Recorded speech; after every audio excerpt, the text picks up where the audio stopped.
Health Organization has estimated that by 2050, there will be 1 billion people with a disabling hearing loss. 2/3 of Americans who are 70 or older have lost some hearing, according to various estimates. Hearing loss is also the second leading cause of service-connected disability claims made by military veterans. Tinnitus is first. All this bad news is made worse by the fact that the ears you're born with are the only ears you get.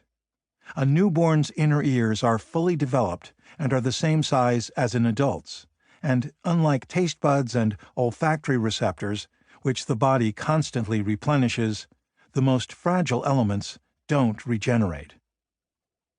Hearing problems are often aggravated by the human tendency to do nothing and hope for the best, usually while pretending that everything is fine. This is the way we treat many health problems, although it's not the way we typically treat threats to our other senses. People who need glasses almost always get them, and, as Lauren Dragon wrote on the website Wirecutter in 2018, if someone told you that wearing certain jeans too often might trigger permanent leg numbness, or overuse of a hot sauce would cause you to lose your ability to taste sweets, you'd pay attention. Yet people who notice trouble with their ears wait more than 10 years on average before doing anything other than saying, "Huh?" turning up the TV, and asking other people to speak up. I heard a joke about a man who was worried his wife was going deaf. He told his doctor, who suggested a simple test. When the man got home, he stood at the door of the kitchen, where his wife was at the stove, and asked, "Honey, what's for dinner?" She didn't respond, so he moved closer and asked again. She still didn't respond, so he stood directly behind her and asked one more time. She turned around and snapped, "For the 3rd time, chicken!"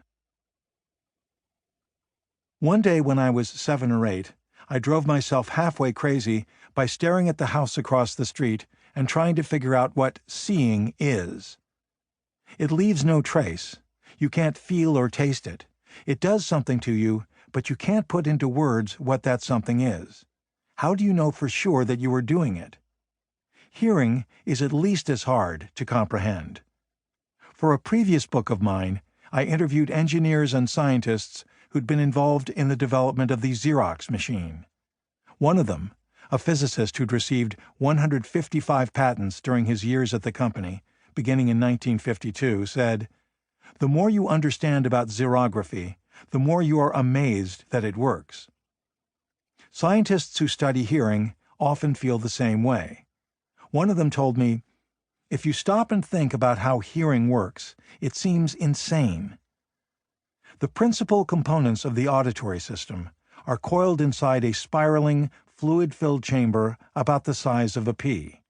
Yet a person whose ears are fully functional can hear vibrations so faint that they displace the air molecules inside their ear canals by distances measured in trillionths of a meter.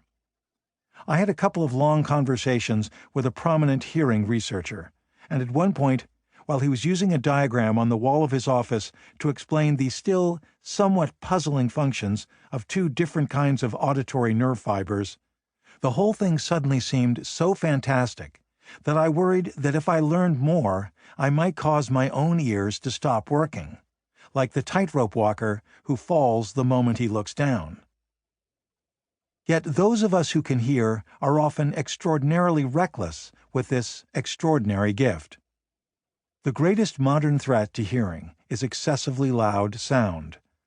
Ears evolved in an acoustic environment that was nothing like the one we live in today. Thunderstorms, gales, waterfalls, ocean waves, erupting volcanoes, howling animals, screaming enemies. During most of human history, few of the world's noises would have been either loud enough or sustained enough to cause permanent hearing problems. Deafness was by no means unknown, since the pre-noise era was also the pre-antibiotics era, and infections of many kinds left eardrums inflamed or in tatters, or filled middle ears with pus, or destroyed the delicate sensors deep within the inner ear. Ears have also always been vulnerable to mischief and accidents and fighting and warfare.